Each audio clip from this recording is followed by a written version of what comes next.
দুইবারের বেশি প্রধানমন্ত্রী থাকলে কি হয়, তেল জমে জায়গায়। দুইবারের বেশি ছিল, তাদের না পাওয়ার এক্সারসাইজিং লেভেলটা চেঞ্জ হয়ে গেছে। রাজতন্ত্র বা পরিবারতন্ত্রটা গড়ে ওঠার একটা সম্ভাবনা থাকে। কিছু সময়ের জন্য হলেও একবারে ট্রেনটা করা উচিত, কারণ আমরা যদি দেখে থাকি, আমরা 1971 থেকে পরবর্তী যত ঘটনা ঘটেছিল, যতবার সরকার পতন ঘটেছে, যে একটা পারিবারিক রাজনীতি ব্যাপারটা আছে, এবং যে কোনো রাজনৈতিক দল তাদের লিডার হিসেবে সেই একটা পরিবারের মানুষকে নিয়ে আসে।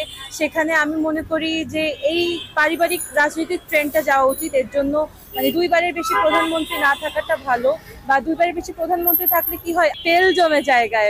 কেন জানি না মানুষ ছাড়তে চায় না ক্ষমতা, যেই দলই আসুক। আমি যেটা দেখছি বা আমার বাবা মা যেটা দেখেছেন, মানুষ ক্ষমতা ছাড়তে চায় না। সেক্ষেত্রে আমি মনে করি যে দুইবারের বেশি হওয়ার দরকার নাই। আমি ব্যক্তিগতভাবে এটার পক্ষপাতী যে হ্যাঁ, একটা সার্টেন মানুষ যদি দুইবারের বেশি থাকে, সে ওই সিস্টেমটা বুঝে যায়, পাওয়ার এক্সারসাইজিং এন্ড পাওয়ার এক্সপ্লয়েটিং পার্টটা তার কাছে বেশি হিসেবে।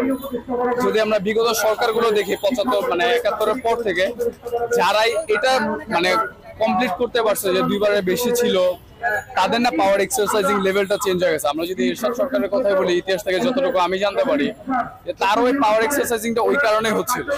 আমার যদি বিগত সরকারটা দেখি, যার পতন হলো, তাকেও যদি দেখি, আমারও মনে হচ্ছে পাওয়ার এক্সারসাইজিং এই জন্য হচ্ছিল। যদি প্রস্তাবনাটা এমন থাকে যে একটা সরকার বা একটা গভর্নমেন্ট দুইবারের বেশি পর থাকতে পারবে না, তাহলে আমার মনে হয় এটা আসলে সময়োপযোগী বাংলাদেশের জন্য এটা আপাতত দরকার। প্রত্যেকটা রাষ্ট্রে যখন রাজনৈতিক দলগুলো একটা দীর্ঘ সময় থাকে, সে যে দলই হোক, তার স্বৈরাচার হওয়ার একটা সম্ভাবনা থাকে অনেক বেশি। সেই জায়গায় যদি তার সময় থাকে খুব অল্প, সে অল্প সময় চেষ্টা করবে, আমি তো এরপরে চেষ্টা করলে বেশি সময় থাকতে পারবো না, অন্তপক্ষে মানুষের জন্য কিছু কাজ করতে চেষ্টা করবে, মানুষের জন্য কাজ করার জন্য সে এগিয়ে যাবে, তার মধ্যে কোনো ধরনের নেতিবাচক চিন্তা থাকবে না। তো এটার ক্ষেত্রে যে সিদ্ধান্তটা আসতেছে, এটাকে আমি সমর্থন করি অবশ্যই। একজন ব্যক্তি দুইবার যদি পরপর ক্ষমতায় আসে, তাহলে উনি যদি যথেষ্ট পরিমাণে ভালো কাজ করে, তারপর ওনার দরকার পরবর্তী কাউকে সুযোগটা করে দেওয়া। ক্ষমতা দখল করে যদি একই সরকার বারবার বা একই প্রধানমন্ত্রী যদি বারবার ক্ষমতায় আসে, তাহলে একটা কি বলবো, রাজতন্ত্র বা পরিবারতন্ত্রটা গড়ে ওঠার একটা সম্ভাবনা থাকে। দুইবারে বেশি ক্ষমতা থাকলে তখন ক্ষমতার লোভে অনেক